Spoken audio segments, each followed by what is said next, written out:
پیار جاگے تو پھر نیند کا پھر وہ بھی جاگے، پیار کے ساتھ پھر وہ بھی جاگے۔ ایک دن کے راتوں کو چیزوں کا شوق ہے، فلموں کا شوق ہے، شادیوں کا، ساری رات جاگتے ہیں بیٹھتے ہیں، لیکن عبادت میں نہیں جاگا جاتا، ادھر سے جاگا جاتا ساری رات جاگتے ہیں، ڈانسوں میں جاتے ہیں، فلموں میں جاتے ہیں، جاگتے ہیں۔ لگا نا ایسے ادھر بھی کچھ دیکھ لے، پھر ادھر دیکھے بغیر نہیں لگتا، ادھر دکھتا ہے نا اس کو، اور نفس کی خواہش کے مطابق چیزیں ہوتی ہیں تو جوڑ توڑ ہو جاتا ہے، جوڑ ہو گیا ختم۔ ادھر جوڑ کیسے ہو، سنا دیکھا نہیں، تو یہ بہت مہنگی چیز ہے، یہاں مر مرا کے کچھ دکھتا ہے، ایسے نہیں دکھتا، یہ اتنی آسان دولت نہیں، ساری عمر بھی فنا کر دے تو مستحق نہیں بنتا، پھر بھی اس کے کرم پر ہے، پھر بھی اس کے اس میں کوئی کرے گا کیا، پھر بھی اس کے کرم پر ہے۔ ہاں ساری عمر مجاہدے کرے قرآن پر، اللہ بھیجنے والا، ضرورت ہے ثواب لے لو، لیکن خدا سے محبت اور تعلق پیدا ہو جائے، نبی کے سے تعلق، محبت، تعلق کا لفظ آسان نہیں ہے، بہت گہرا لفظ ہے، اس کو سوچے تو بہت بھاری لفظ ہے تعلق۔ ہاں تو اس لیے کہتے ہیں کبھی جیسے کہتے ہیں چاہے مجاہدہ ہے یا گناہ ہے، جو کچھ بھی ہے، ہو سکتا ہے کوئی کرم کی گھڑی آ جائے، ہم سبھی لیلا مجنو بن جائے، کبھی ایسے ہی ہو جاتا ہے، کرم کی گھڑی آ جاتی ہے کہ اس نے سوچا تھا کہ میں بالکل ہی استغفر اللہ خدا رسول کا دشمن بننے کی، مثلا آقا کے تقاضے سے بات کرتا ہوں، پہلی کہ ایسی باتیں تقاضے سے کرتا ہوں، ورنہ اس کے بغیر کرنی حرام ہے، ظلم ہے۔ حضرت عمر سے بھی خدا رسول کا بڑا دشمن تھا، حضرت عمر سے نہیں تھا، آقا جی کو قتل کے لیے نکلے اور گھر میں بہن کو بھی مارا، تو کیا پڑھتی کرتا، لیکن کرم کی گھڑی آ گئی تھی، آقا نے نگاہ کرم کر دی تھی کہ اللہ تعالیٰ 2 عمروں میں سے ایک عمر پر رحم اور کرم کر، وہ کرم آ گیا، حضرت عمر غلام مصطفیٰ بن گئے، اور اتنے بڑے غلام مصطفیٰ بنے، اگر نبوت کسی کو ملتی تو حضرت عمر کو ملتی، تو حضرت عمر کو گالی دینی چاہیے، یہ مذہبوں میں نہ پھنسے، میرا مذہب سنی ہے، شیعہ ہے، بریلوی ہے، خبردار، بہت نقصان ہوگا۔ تمہارا مذہب عشق رسول، جو نبی کریم سے بات ثابت ہو جائے اس کو بالکل ماننا، اس میں سوچنا ہی نہیں ہے، اور جو نبی کریم سے قرآن سے ثابت نہ ہو اس میں مذہب پہ چلے، کچا چلے، پختہ نہ چلے، کہ مذہب ایک اندازہ ہوتا ہے بھئی ایسے ہوگا، اندازے والی چیز مضبوط نہیں ہوتی ہے، کہ سمجھ میں نہیں آیا تو جیسے فرض کر لیا، ایسے ہے فرض کر لیا، تو فرض کر لیا، فرض کر حقیقت تو نہیں ہے تو فرض کر لیا تم، ہاں یہ نہ، ایسا نہ کریں، ہر چیز سے بچ گئے نا، پھر امید رکھو تم کو عشق خدا عشق رسول مل سکتا ہے۔ ہاں عشق خدا عشق رسول کے سامنے کسی چیز کا توازن نہیں ہو سکتا، اس کو دور رکھیں۔ ہاں تو جو چیز آقا کی زبان سے نکل جائے، تم کو پتہ ہے زبان سے نبی کے نکلی، وہ چیز کبھی غلط نہیں نکلتی۔ ہاں جو قرآن میں وضاحت سے آ جائے کبھی غلط نہیں ہوتا، سمجھ میں نہ آئے توقف کرے، لیکن اس میں مذہب اختیار نہ کرے، اور اگر مذہب اختیار کرے ضرورت نہیں پڑتی کہ جس چیز کا قرآن سے ثبوت نہیں ملتا ہے تو اس کو سمجھے کہ اندازے سے کیا ہے، لیکن یہ قرآن حدیث کی طرح پکی بات نہیں ہے، یہ تسلی والی بات ہے کہ تھوڑی تسلی ہو گئی ہے، لیکن پکی بات نہیں ہے۔ پکی بات جو قرآن سے مضبوط ثابت ہو جائے، حدیث سے مضبوط ثابت ہو جائے، جیسے قرآن سے ثابت ہے، یہ نبی کریم کے دوست سے بات کر رہے تھے، ابو بکر سے، تو ابو بکر کو گالی دینی چاہیے یا مذہب بنانا چاہیے تو ان کو گالی دینی چاہیے۔ قرآن میں پتہ کیا، والذین یؤذون اللہ ورسول والذین یؤذون رسول اللہ لہم عذاب علیم، جس نے نبی کو اذیت دی خدا اس کو دردناک عذاب دے گا، قرآن شریف ہے۔ تو ابو بکر کو آقا جی اتنا پسند کرتے تھے، کہتے تھے ساری عمر ساری امت کا ایمان ایک طرف، ابو بکر کا ایمان ایک طرف۔ کیا مطلب؟ ساری امت کی محبت ایک طرف، اس اکیلے کی محبت تمہارے مقابلے میں ایک طرف، تو ابو بکر کو گالی دینی چاہیے۔ ہمارا تمہارا کسی مذہب پہ اختلاف ہو یا نہ ہو، کسی چیز پہ اتفاق ہو نہ ہو، لیکن نبی کریم کی زبان سے جو نکل جائے ہمارا تمہارا اتفاق ہونا چاہیے، میرا یہ ایک ہی مسئلہ ہے، اس میں جس کے دل میں ایمان ہوگا کبھی انکار نہیں کرے گا. باقی کسی بزرگ کی بات پہ اتفاق ہے یا نہیں ہے، کسی عالم کی بات پہ، وہ علیحدہ چیز ہے نہیں ہے، وہ تم جانو ہم جانیں. لیکن اگر نبی کریم کی بات کی زبان پاک سے کوئی نکلے، کسی حل بات نہیں، اور یہ ثبوت ملا واقعہ حضرت محمد مصطفیٰ نے ایسے فرمایا ہے، اس پر سے تم کو نہیں ہٹنا چاہیے. وہ سنی ہو، بریلوی ہو، شیعہ ہو، کسی مذہب کا ہو، جماعت اسلامی ہو، کچھ ہو، کہ نبی کریم کے معاملے میں ہمارا تمہارا ایک ہونا چاہیے. اگر یہ آپ کی مرضی نہیں ہے تو اس کو خدا کا واسطہ دیتا ہوں یہاں سے نکل جائے، قیامت تک نہ آیا.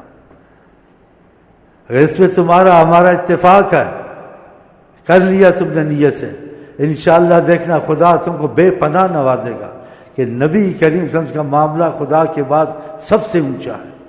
ہاں، حضرت عائشہ آپ کی بیوی ہیں، گالیاں دینی چاہیے، 2 رکوع کے واسطے آئے ہیں، ایسی باتیں کرنی چاہیے. بہت بچیں. حضرت عثمان کو برا کہنا چاہیے. آپ نے کہا میں بیٹیاں ساری مرتی جاتی، میں 40 بھی ہوتی، میں حضرت عثمان کو دیکھا. حضرت عثمان کو برا کہنا چاہیے، برا. کیسے بھٹکتے ہو، خدا بچا. اس میں اکثریت ساری دنیا اگر ایک طرف ہو جائے کہ حضرت عثمان، ابو بکر برے، ساری دنیا اور سارے علماء ہوں، آگ ڈالو، حضرت محمد مصطفیٰ ایک طرف. اگر تمہارے پاس ثبوت موجود ہے، آقا نے ان کو اچھا کہا، ساری دنیا ہو جائے ایسی، نہیں دیکھنا ہے. آقا کے سامنے اکثریت اقلیت کی کوئی اہمیت نہیں ہے. اہمیت ہے؟ کوئی اہمیت نہیں ہے. اقلیت جب آقا نے کہہ دیا کوئی اکثریت اقلیت نہیں ہے، وہی بات چلے گی جو حضرت محمد مصطفیٰ کا، وہی بات برحق ہوئی جو زبان پاک اور زبان محبوب سے نکلی ہے. ہاں، اس میں بڑا احتیاط کر، پھر آپ کو نماز روزے کا اثر صحیح ملے گا. یہ تھوڑا بہت ملتا ہے، بعضوں کو نہیں ملتا ہے، بعضوں کو برائے نہ. یہ اسی وجہ سے کہ جتنی اہمیت نبی کریم کو دینی ہے اللہ کے بعد ساری مخلوق، سارے انبیاء اولیاء کو نہیں دینی ہے، اتنی اہمیت دینی ہے. اللہ نے ان کو اتنی اہمیت دی ہے نا، ان کا اتنا امتیاز رکھا ہے اللہ تعالیٰ نے. تخلیق میں امتیاز اتنا رکھا ہے. کیسے امتیاز رکھا ہے؟ اب آپ اگر ظاہر سوچیں تو آدم کی اولاد میں سے ہیں، اور اگر سوچیں تو آدم کی اولاد نام کا بات ہے. آقا جی آدم سے پہلے موجود تھے. کہا کنت نبیا، میں موجود تھا اور میں نبی تھا، موجود تھا، نبوت کے ساتھ میری ذات موجود تھی. آدم و بین الماء والطین، آدم کا پانی بھی پڑا ہوا تھا، مٹی بھی پڑی ہوئی تھی، جان ہی نہیں تھی، ہم تھے. بتاؤ ان کے امتیاز سے اتنا امتیاز، ان کے متعلق کیا سوچ سکتے. ہر چیز سبب سے ہوتی ہے، بغیر سبب سے بھی انہیں چیزیں کی ہیں. یہ نہیں ہوتا ہے دنیا میں، نہ سائنس میں، نہ علم میں، نہ عقل سے باہر باتیں نہیں ہوتا ہے. پانی یا آسمان سے آیا زمین سے لو، ایسے کو پانی تو پانی جاری ہو جائے. آپ نے ایسے کیا پانی جاری ہو گیا؟ کوئی کر سکتا ہے قیامت تک؟ نہیں ہو سکتا. آپ نے ایسے کیا. آپ کا امتیاز ہے دوسروں سے، بہت امتیاز. آنکھ نکلی ہوئی تھی، قیامت تک کہ ان سے خارج ہے کہ آنکھ نکلی ہوئی ہے بغیر مسائل کی. ایسے آنکھ لگائی، لگ گئی، نکلی آنکھ صحابی کی. اور جب لگی نکلی آنکھ، کوئی نکلی آنکھ 1000 وسیلے سے لگا، نقص رہے گا کیونکہ اس میں نقص آ گیا، نکل چکی تھی وہ قدرتی پہلے. جو قدرتی آنکھ پہلے لگی ہوئی تھی، آقا جی نے دوسری آنکھ نکل گئی، اس قدرتی آنکھ سے زیادہ اس میں خوبصورتی تھی. خدا نے دکھانا تو وہ آنکھ ہم نے لگائی تھی، لیکن اس آنکھ میں ہمارے معبود نے ہاتھ لگایا، ہم نے اس میں اور خاص بات پیدا کر دی ہے. جو ہم نے لگائی یہ آنکھ تھی، اس میں وہ بات نہیں ہے. جو مصطفیٰ نے لگائی اس میں خاص بات ہے کہ تم کو پتہ ہونا چاہیے مصطفیٰ خدا تعالیٰ کے خاص بندے ہیں اور خاص امتیاز رکھتے ہیں. بتاؤ، وہ بھی تو خدا کی قدرتی آنکھ تھی. وہ قدرتی آنکھ میں وہ چیز نہیں، جو نکلی آنکھ سے نقص آ گیا، وہ قدرتی آنکھ سے زیادہ خوبصورت تھی. یہ سوچنے والی باتیں ہیں. خدا کو اتنی محبت ہے کہ جو ہم نے چیز بنائی وہ قدرتی تھی، لیکن جب تم نے دخل دیا ہم نے اس چیز کو اور احسن کر دیا تمہاری چاہت کی واسطے. اے محمد مصطفیٰ آپ کی چاہت تھی یہ آنکھ لگ جا, یہ آنکھ ایسی لگی ہم نے بھی ایسی لگائی, تم سے ایسے لگوا دی کہ دیکھنے والا حیران ہو جائے کہ قدرت کی آنکھ جو نہیں نکلی تھی اس میں بات وہ نہیں ہے, جو نکل چکی ہے اس میں وہ بات آ گئی جو نکلی آنکھ میں نہیں تھی. ہاں جی عقل تو حیران والی بات ہے نا. صحابہ کہتے تھے وہ آنکھ اس سے خوبصورت نظر آتی تھی. کیا کیا کہوں تمہیں, کیا کیا کہوں تمہیں, جہاں میں مثال محمد نہیں ہے. اسی بات کا بہت خیال کریں تاکہ آپ کو کوئی نیا نماز روزہ طریقت میں نہیں سکھانا, وہی چیزیں ہیں. اگر نبی کریم کی اہمیت اور عظمت تمہارے دل میں آ گئی, اور یہ باتیں ثبوت سے پیش کرتا ہوں, ٹھوس حدیثوں دلیلوں سے پیش کرتا ہوں جس میں کوئی کمزوری نہیں ہے, تو بہت اہمیت عظمت ان کے بات کی. پھر وہی نمازیں جو تم پڑھتے وہی درود ہے, الفاظ میں کوئی فرق ہوگا ہے وہی. آپ دیکھتے اس میں کیسا اثر آئے گا, آپ کو حیرانی ہو جائے گی. ہاں تو ہم جو عبادت یہ کرتے ہیں ان کی کرم کی نظر بھی ہم کو چاہیے. ہاں پھر یہ ہمارے تمہارے میں خاص تبدیلی آئی. اب دیکھو یہ آنکھ کا مسئلہ, وہ قدرتی آنکھ سے بھی زیادہ نکلی آنکھ. یہ دیکھو اللہ تعالیٰ نے فرق بتایا. اب دیکھو یہ آنکھ ہم نے بنایا اس میں بات نہیں ہے, لیکن جو نکل چکی تھی انہوں نے لگائی ہے کہ اللہ نے اس میں وہ بات پیدا کر دی جو اللہ نے خود لگائی تھی, اس میں وہ بات نہیں تھی. اوہ اوہ خدا نے بتانا تھا میرا محبوب جس چیز میں دخل دے میری خاص رحمت سے در جاتی ہے. وہ میں نے اپنی مرضی سے جیسے بنا دی تھی وہ آنکھ, لیکن اس کی نکل گئی. آقا جی نے لگا میں نے کہا اس کو تو اپنی آنکھ سے بھی اچھا بنانا چاہیے, میرے محبوب کا ہاتھ لگا ہے. دیکھا, اور اس میں ہمارے پاس ثبوت موجود ہے. صحابہ کہتے تھے وہ آنکھ دوسرے سے خوبصورت نظر آ رہی تھی اور لگائی کیا جی, کھڑے کھڑے ایسے کر دیا. ایسے کبھی ہوتا ہے؟ تو میں آپ کو کیا یہ تاثر دینا چاہتا ہوں, کہا میں قیامت تک کا نبی ہوں, رحمت للعالمین ہوں, قیامت تک سب تم دیکھتا ہوں. تو قیامت تک ان سے رحمت کے دھارے ہمارے تم پہ آ سکتے ہیں, ایسی مرضیں جا سکتی جس کا ڈاکٹر فیصلہ کر چکے نہیں ہوگا صحت, وہ ہو جائے گا. ہوا ہے ایسے, ہوا ہے. خدا کی قسم میں اس کی وضاحت نہیں کر سکتا ہوں, کہیں میرا نقصان نہ ہو جائے. ان کا نام ہے حضرت محمد مصطفیٰ.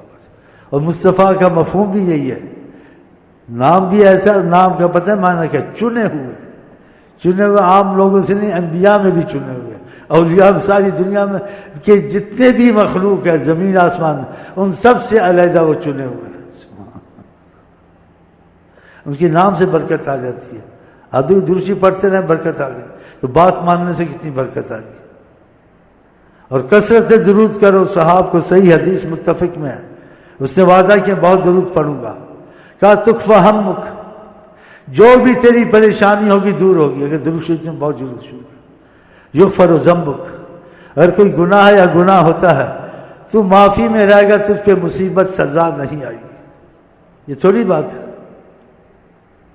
پھر تو کہے وہ وسیلہ نہیں ہے, تو پھر کیسے وسیلے کو سمجھو, یہ وسیلہ نہیں ہے. اتنا بڑا معاملہ جس میں صلاحیت نہ ہو, قابلیت نہ, اس کو ڈاکٹر نہیں بنانا چاہیے, اس کو عالم نہیں بنانا چاہیے, اس کو پائلٹ نہیں بنانا چاہیے, اس کو کسی شعبے میں منحوس کو نہیں ملا نہیں حکیم خطر ہے جان. ہاں تو یہ چیزیں ذرا خیال سے دل میں رکھیں, پھر آپ کو کچھ نماز میں بھی نظر آئے گا کہ آپ پر نظر ہے حضرت محمد مصطفیٰ. آپ کو درود میں بھی نظر آئے گا کچھ کہ نظر ہے آپ پر کہ آپ نے اہمیت دی. یہ سب معاملات ادھر ادھر سے جو چلے گا آقا جی سے چلے گا. ہمارے بھی وسیلہ وہ بھی ہیں, خدا کے بھی وسیلہ. خدا نے ان کو اپنا وسیلہ بنایا. خدا ڈائریکٹ کسی معرفت کی ہے نہیں کی.